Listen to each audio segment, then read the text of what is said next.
오늘 하나님께서 주신 말씀은 이사야 1장 1절에서 9절 말씀입니다. 이사야 1장 1절에서 9절 말씀, 이사야 1장 1절에서 9절 말씀 제가 봉독해 드리겠습니다. 유다왕 우시야와 요담과 아하스와 히스기야 시대에 아모스의 아들 이사야가 유다와 예루살렘에 관하여 본 계시라. 하늘이여 들으라, 땅이여 귀를 기울이라. 여호와께서 말씀하시기를 내가 자식을 양육하였거늘 그들이 나를 거역하였도다. 소는 그 임자를 알고 나귀는 그 주인의 구유를 알건만은 이스라엘은 알지 못하고 나의 백성은 깨닫지 못하는도다 하셨도다. 슬프다 범죄한 나라여, 허물진 백성이요, 행악의 종자요, 행위가 부패한 자식이로다. 그들이 여호와를 버리며 이스라엘의 거룩하신 일을 만홀히 여겨 멀리하고 물러갔도다. 너희가 어찌하여 매를 더 맞으려고 패역을 거듭하느냐. 온 머리는 병들었고 온 마음은 피곤하였으며 발바닥에서 머리까지 성한 곳이 없이 상한 것과 터진 것과 새로 맞은 흔적뿐이거늘 그들을 짜며 싸매며 기름으로 부드럽게 함을 받지 못하였도다. 너희의 땅은 황폐하였고 너희의 성읍들은 불에 탔고 너희의 토지는 너희 목전에서 이방인에게 삼켜졌으며 이방인에게 파괴된 같이 황폐하였고 딸 시온은 포도원의 망대같이 참외밭의 원두막같이 에워싸인 성읍같이 겨우 남았도다. 만군의 여호와께서 우리를 위하여 생존자를 조금 남겨두지 아니하셨더라면 우리가 소돔 같고 고모라 같았으리로다. 아멘. 오늘부터 이사야서를 같이 말씀을 나누도록 하겠습니다.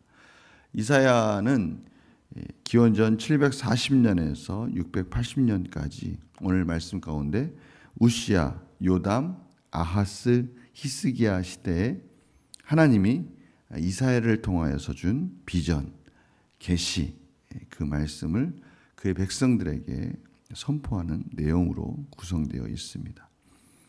이때 아수르의 왕은 디글락 빌레셀이라고 그 당시 점점 강해지는 제국으로 성장하는 그러한 시대였습니다. 이사야는 주로 남유다에서 사역했지만 북이스라엘의 사역도 조금 마지막에 조금 예언을 같이 하기도 하였습니다. 이사야서를 크게 세 부분으로 나눌 수가 있습니다. 1장에서 35장까지가 이제 심판에 대한 예언이고요.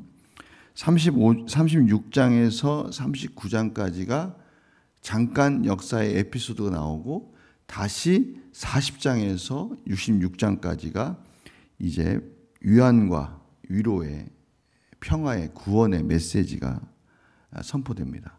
공교롭게도 이사야가 선포하는 시기는 솔로몬 왕 이후, 황궁기 이후의 이스라엘에 대한 선포입니다.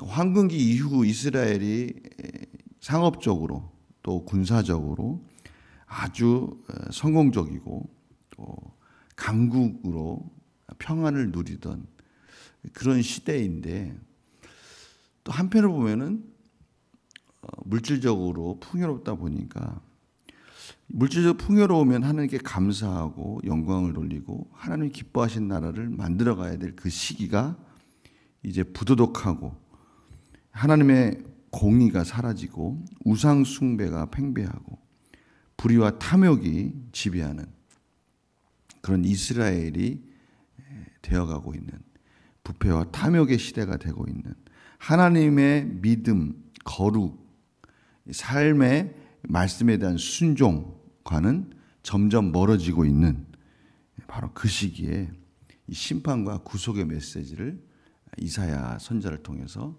하나님은 그들이 다시 돌아오라라고 말씀하시는 그런 내용으로 구성되어 있습니다. 그러다 보니까 이 구원이라는 단어가 26번이 등장하는데요. 선지서가 통틀어서 한 7번 정도 이 단어가 등장하는데 이사야서만 26번이 등장하는 걸 보니까 이사야서의 핵심 메시지가 바로 이 구원과 연결되어 있구나라는 것을 저희들이 알게 됩니다.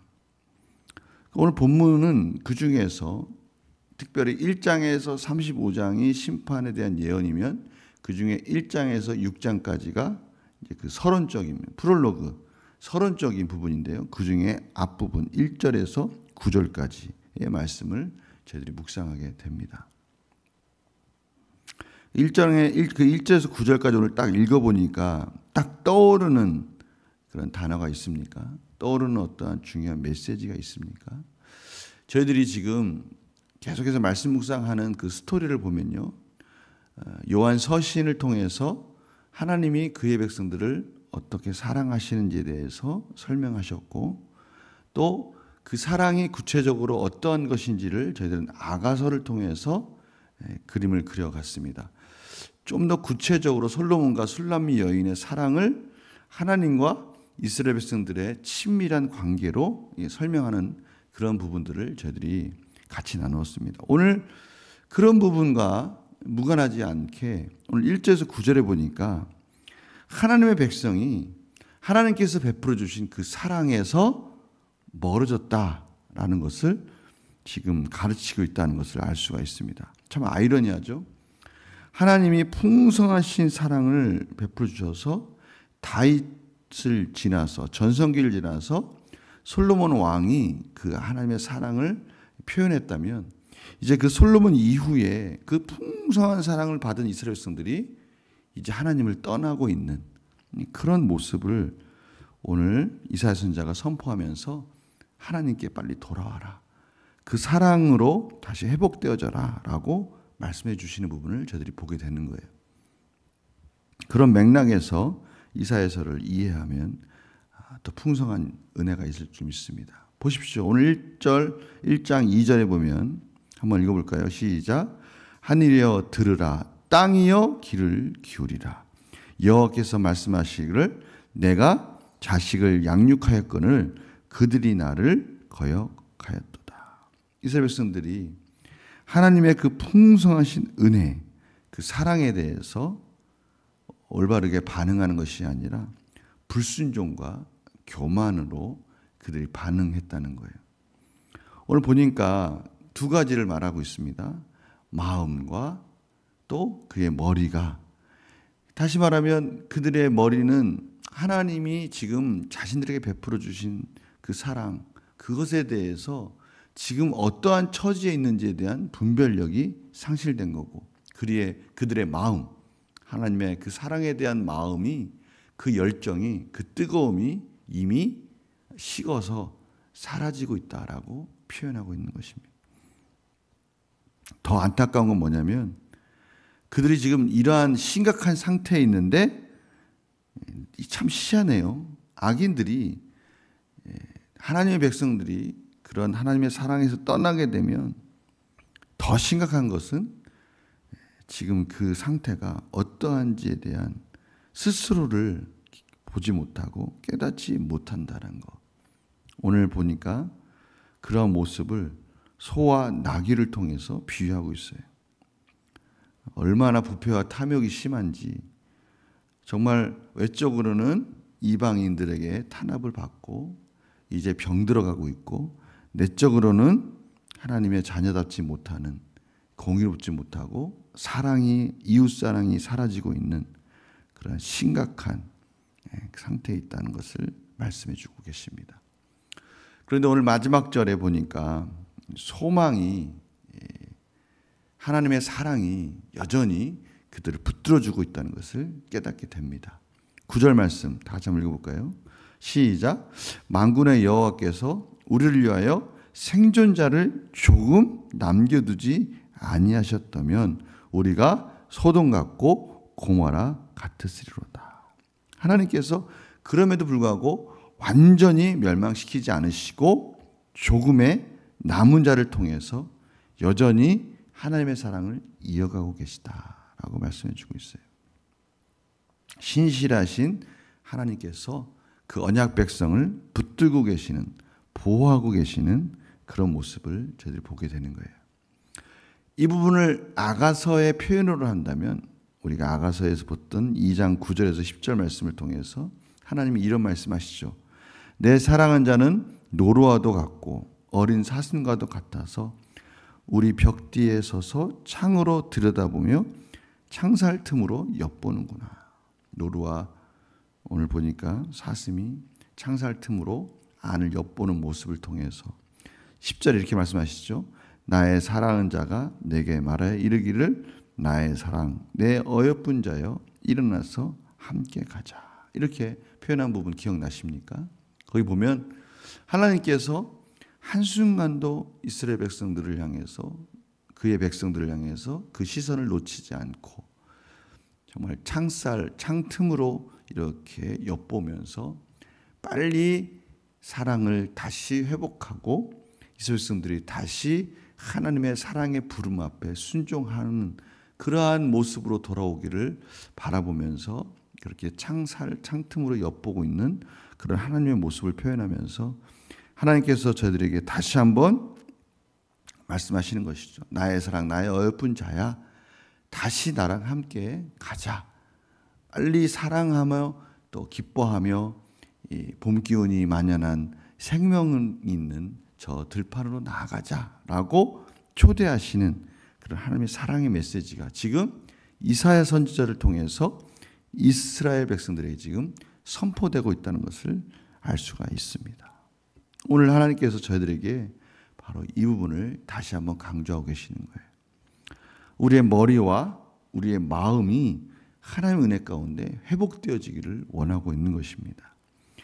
오늘 자연스럽게 이 소도 그 임자를 알고 나귀도 그 구유를 알고 주인을 알고 다시 자연스럽게 그 사랑을 베풀어 준 자에게 자연스럽게 이끌리는 것처럼 오늘 하나님의 자녀가 하나님께서 베풀어 주신 그 놀라운 사랑, 그 환경과 그 구원의 은혜를 다시 한번 바라보면서 그 언약의 말씀 붙들고 그것을 깨닫고 헛된 인생을 낭비하지 말고 다시 하나님의 사랑 안에서 달려가라고 지금 말씀하시는 하나님의 메시지를 저희들이 보게 되는 것입니다. 오늘 하나님의 메시지 속에서 두 가지를 저희들이 점검했으면 좋겠어요. 하나는 혹시 우리가 이런 하나님의 은혜 가운데 사랑 가운데 돌이키지 못하는 그런 죄가 있다면 하나님께서 우리에게 베풀어 주신 그 풍성한 죄로부터의 자유함을 누리지 못하고 상처난 몸으로 힘들어하고 있는 부분이 있다면 하나님께 은혜를 구하고 오늘 말씀과 같이 오늘 말씀 중에서 상처를 치유시켜 주시는 하나님의 모습이 나타나 있죠. 오늘 6절입니다. 한번 볼까요? 발바닥에서 머리까지 성한 곳이 없이 상한 것과 터진 것과 새로 맞은 흔적뿐이거늘 그를 짜고 싸매고 기름으로 부드럽게 함을 받지 못하였다. 바로 이 부분이죠. 오늘 저희들이 이 부분을 놓고 기도했으면 좋겠어요. 하나님께서 우리에게 분명한 사랑을 은혜를 베풀어 주셨음에도 불구하고 여전히 회복되지 못한 상처가 있다면 오늘 하나님께서 저희들에게 그 상처를 짜고 싸매고 또 기름으로 상처난 부분을 치유해 줄 수 있는 그러한 회복의 은혜를 베풀어 주셔서 부드럽게 함을 받는 그런 은혜를 달라고 그렇게 기도했으면 좋겠고요. 또 그렇게 함으로 인해서 하나님 원하시는 함께 가자. 나의 사랑, 나의 어여쁜 자여 함께 가자라는 또 하나님의 비전과 목소리를 듣고 또 우리의 주어진 환경과 시간 속에서 최선을 다해서 하나님과 동행하는 그런 삶으로 나아가는 그런 하루가 되었으면 합니다. 우리 시간 기도하겠습니다. 하나님, 오늘도 하나님께서 저희들에게 사랑의 메시지를 주십니다. 저희들이 상처난 부분이 있다면 하나님께서 싸매어 주시고 또 치료해 주시고 부드럽게 해 주신다고 하셨습니다. 저희들이 아직 완전하게 하나님의 사랑 가운데 회복되지 못한 상처가 있다면 오늘 기도함으로 회복되게 하여 주시옵시고 하나님께서 부르시는 그 비전과 소망의 메시지 속에서 우리가 무엇을 바라보며 나아가야 할지 다시 한번 하나님의 사랑의 메시지 가운데 나의 사랑, 나의 어여쁜 자여 함께 가자는 그 하나님의 메시지 가운데 아멘하고 또 하나님의 나라를 향해서 열심히 달려가는 복된 하루가 되게 하여 주시옵소서. 감사드리며 예수님의 이름으로 기도드립니다. 아멘.